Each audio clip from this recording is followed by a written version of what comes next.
Halo, Assalamualaikum warahmatullahi wabarakatuh. Saya Rena Salsabila, mahasiswa program studi psikologi dari Universitas Islam Negeri Wali Songo. Dalam video ini, saya akan melakukan real talk mengenai seseorang yang lahir prematur. Dalam melakukan real talk ini, saya sudah mewawancari teman dekat saya beserta informasi yang akurat lainnya yang telah saya kembangkan. So, stay tuned. Hai teman-teman, nama saya Nur Laili, saya biasa dipanggil Lili. Saya lahir pada tanggal 21 Juli 2002, tepat pada pukul 7 malam, dengan berat badan sekitar 1 kg 9 ons, dengan panjang 25 cm.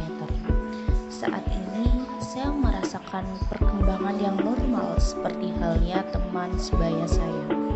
Sampai pada umur ke-18 tahun ini, saya juga merasa baik-baik saja. Hal itu mungkin dikarenakan mulai dari saya kecil, ibu saya membiasakan saya mengkonsumsi makanan bergizi. Sehingga sampai saat saya remaja ini, saya suka makan buah-buahan, juga sayuran. Hingga pada titik ini, saya merasa bahagia karena diberi kenormalan seperti halnya manusia berkembang pada umumnya. Apabila ada penelitian yang mengatakan bahwa orang-orang yang lahir prematur cenderung mengalami kondisi psikologis yang emosional, alhamdulillah saya tidak merasakan hal itu terjadi pada diri saya. Tapi seperti halnya manusia yang lain yang pernah marah, saya pun begitu. Namun menurut saya hal itu adalah wajar. Penyebab ibu saya mengalami lahir prematur dikarenakan ibu saya mengalami lemah kandungan. Pada saat masa kehamilan, ibu saya mengkonsumsi makanan sehat seperti sayur, buah, juga meminum susu. Selain itu, ibu juga mengkonsumsi obat. Saya sendiri kurang tahu itu obat apa, tapi kata ibu saya itu obat yang agar kandungannya itu tetap sehat. Waktu itu diagnosa dokter tidak apa-apa. Ya pokoknya harus jaga kesehatan, jangan sampai sakit. Ya dijaga, jangan sampai jatuh, terbentur, dan lain-lain. Jangan mudah stres juga. Yang penting, intinya harus jaga kesehatan mental maupun fisik. Kondisi psikologis yang dialami ibu saya sulit untuk dijabarkan pada saat itu. Lebih bertanya-tanya pada diri sendiri seperti mengapa prematur, mengapa tidak normal saja. Tapi ibu saya mulai menerima, karena ya mau bagaimana lagi, kandungannya lemah. Ya sudah dikasih Allah seperti ini, mau bagaimana lagi, yang penting bayinya keluar dengan selamat. Ibu saya mendapat dukungan pula dari ayah dan nenek. Keluarga yang lain juga dulu saat mendapat kabar kandungan lemah, ibu dan ayah saya tetap bersyukur. Semakin mendekatkan diri kepada Allah, berdoa agar tidak kenapa-napa dengan saya, dan alhamdulillah doa ibu terkabul hingga saya besar. Jadi, jikalau menurut saya pribadi, jika kondisi bayi prematur yang lahir itu berbeda-beda, agar ibu selamat hingga persalinan, baiknya kondisi psikologis ibu tetap stabil. Hal itu terbukti seperti halnya ibu saya yang senantiasa diberi dukungan oleh ayah dan keluarga yang lain. Banyak tetangga yang menanggapi seperti berkata, kok prematur? Ya banyak yang begitu. Lalu ibu saya menjawab, yo memang diparingi Gusti ngenten, kula sampun berusaha. Apapun hasilnya nggih niku kersane Gusti ingkang ngatur.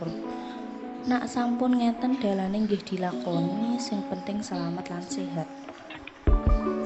Ibu saya menghadapi kelahiran saya dengan biasa saja. Maksudnya di sini ibu tidak terlalu memikirkannya karena itu juga saran dari dokter agar tidak terdampak pada kondisi psikologis ibu. Tanggapan saya mengenai ibu yang lahir prematur, jujur, saya merasa prihatin. Ya bagaimana punya anak yang lahir kurang normal, yang mana kita sebagai orang sekitar harus mendukung juga. Kan lahir prematur juga butuh banyak biaya ya. untuk penanganan anak karena harus di inkubator dan lain-lain juga, dan suplemen agar bayi sehat juga. Baik, terima kasih kepada teman saya yaitu Leli yang telah memberikan sedikit wawasan untuk kita semua. Jadi saya beri tambahan di sini. Bayi prematur adalah bayi yang lahir sebelum usia 37 minggu. Dalam kasus Leli tadi, ibunya mengandungnya hanya dalam kurun waktu 7 bulan atau sekitar 30 minggu. Bayi prematur juga lebih kecil dengan ukuran berat badan di bawah 2,5 kg, seperti halnya Leli tadi yang lahir dengan berat 1,9 kg. Jadi semakin kecil ukuran bayi, maka semakin lama ia harus berada di inkubator. Perawatan bayi prematur yang jauh lebih susah menuntut ibu untuk bisa merawat bayinya dengan sepenuh hati. Stimulus dalam mengasah otak juga diberikan untuk menunjang kemampuan otak si kecil, mengingat pertumbuhan organ tubuhnya belum sempurna. Semua itu dilakukan agar bayi tetap bisa melihat, mendengar, dan merasakan kehangatan ibu. Tadi ibu dari Leli atau seseorang yang lahir prematur mengalami kandungan lemah, maka dari itu ia harus dilahirkan secara prematur. Biasanya kandungan lemah itu memiliki gejala, yaitu seperti terasa panggulnya tertekan, sakit di punggung, kadang mengalami kram perut, lalu biasanya terdapat sedikit pendarahan. Biasanya penyebab dari kandungan lemah itu sendiri seperti pernah mengalami operasi di bagian serviks dengan bentuk tidak semestinya karena bawaan lahir, trauma pada serviks akibat keguguran, pemberian hormon estrogen buatan. Sekian video kali ini. Terima kasih. Wassalamualaikum warahmatullahi wabarakatuh.